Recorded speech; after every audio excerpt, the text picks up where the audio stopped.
Salam sejahtera dan salam sehat untuk kita semua. Jumpa lagi dalam renungan harian kita bersama saya, Suster Petronella Borukaro KSCC.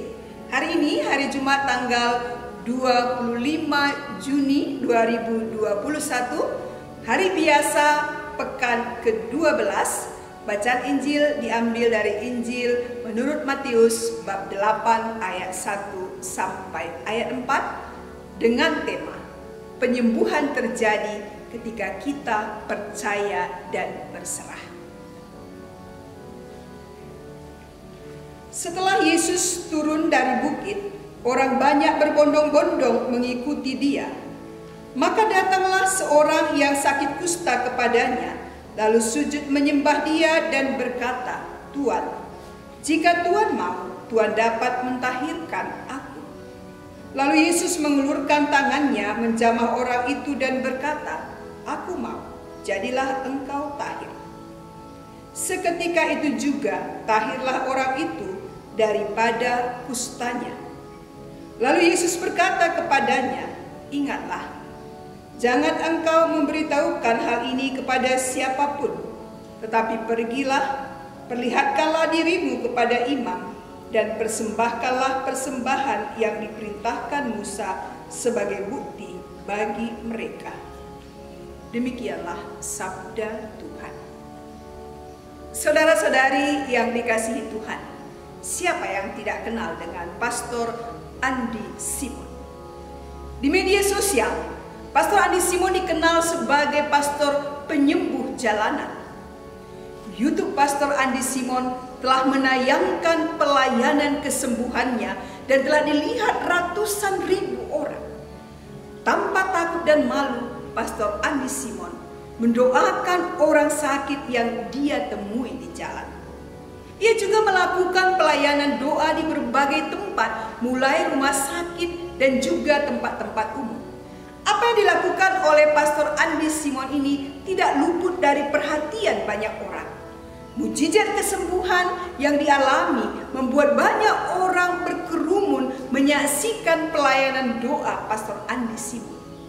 Berbagai macam jenis penyakit yang dia doakan, mulai dari kanker, lumpuh, benjolan, buta, dan lain-lain. Ada banyak orang yang bersaksi mengalami kesembuhan yang luar biasa. Mulai dari yang lumpuh tiba-tiba berjalan, sakit bertahun-tahun yang disembuhkan. Pelayanan kesembuhan yang dilakukan oleh Pastor Andi Simon ini membuktikan bahwa iman kepada Tuhan dapat menyembuhkan kita dari penyakit yang dialami. Belas kasih Allah bagi orang-orang yang menderita adalah dasar utama dari pelayanan kesembuhan. Saudara-saudari, daya pikat Yesus begitu besar. Jika di zaman Yesus sudah ada YouTube, maka Yesus menjadi YouTuber nomor 1 di dunia. Orang-orang takjub karena Yesus mengajar sebagai orang yang berkuasa. Kata-katanya tidak hanya penuh kuasa, tapi juga mempunyai daya penyembuhan sehingga menarik begitu banyak orang untuk mendengarkan dia, untuk meminta kesembuhan bagi dirinya dan juga bagi orang-orang sakit di antara mereka. Bersatunya kata-kata Yesus dengan iman dan kepercayaan mereka yang mendengarnya, akhirnya terjadilah penyembuhan. Saudara-saudari, hari ini dalam bacaan yang kita dengar dikisahkan penyembuhan seorang yang sakit kusta. Sakit kusta berarti sakit dalam segala dimensi. Karena sakit kusta tidak hanya sakit fisik karena kustanya, tetapi juga menderita sakit sosial karena disingkirkan oleh masyarakat. Martabatnya ditindas, bahkan ia sendiri yang harus merendahkan martabatnya dengan cara ia harus menggunakan lonceng untuk memberi tanda pada orang bahwa ia sedang lewat atau datang. Setiap kali memasuki tempat umum, rambutnya harus dibiarkan terurai dan mengatakan di hadapan orang bahwa dirinya najis. Selain itu, ia juga menderita batin karena kusta yang dideritanya diartikan sebagai kutukan dari Allah. Maka lengkaplah penderitaan orang kusta.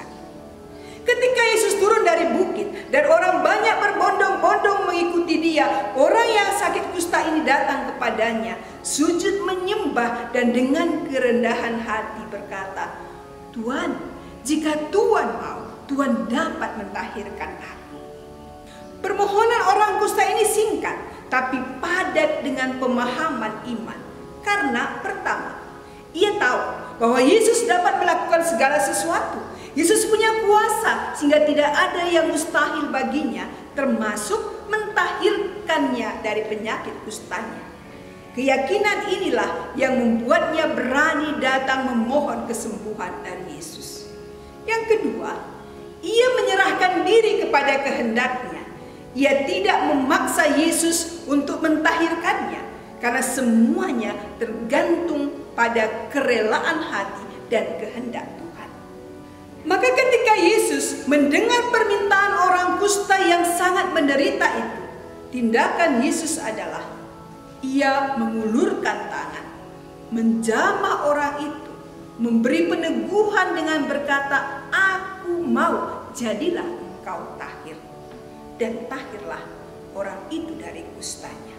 Saudara-saudari, seruan orang kusta itu mengungkapkan bahwa ia sungguh beriman kepada Yesus. Karena itulah Yesus langsung menanggapi, "Aku mau, jadilah engkau tahir." Seketika itu tahirlah orang itu. Dan peristiwa ini mau menunjukkan keilahian dari Tuhan. Kemampuannya untuk menyembuhkan secara ajaib menunjukkan bahwa dia bukan hanya manusia tapi juga ilahi. Mujizat terjadi dalam dialog di mana iman seseorang ditekankan dan kuasa Yesus dinyatakan. Ini berarti bahwa iman harus dinyatakan oleh orang yang bersangkutan. Imanmu telah menyelamatkan engkau. Dalam ungkapan ini ada unsur iman yang teguh bahwa Yesus berkuasa melakukan sesuatu. Saudara-saudari, apakah saudara juga ingin mengalami kesembuhan dari penyakit yang diderita? Entah itu sakit fisik, luka batin, kemalasan, rasa benci dan dendam, kemarahan, dan banyak penyakit yang lain.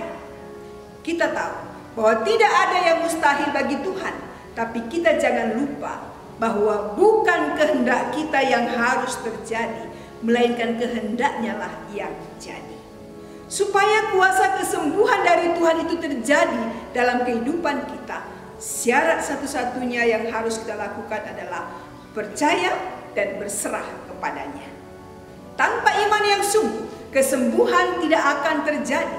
Sebab jika kita tidak percaya dan masih meragukan kuasa Tuhan yang sanggup menyembuhkan segala penyakit yang kita derita, bagaimana Tuhan dapat membantu kita?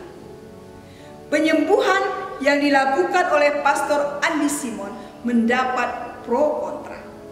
Ada yang percaya dan ada yang tidak percaya.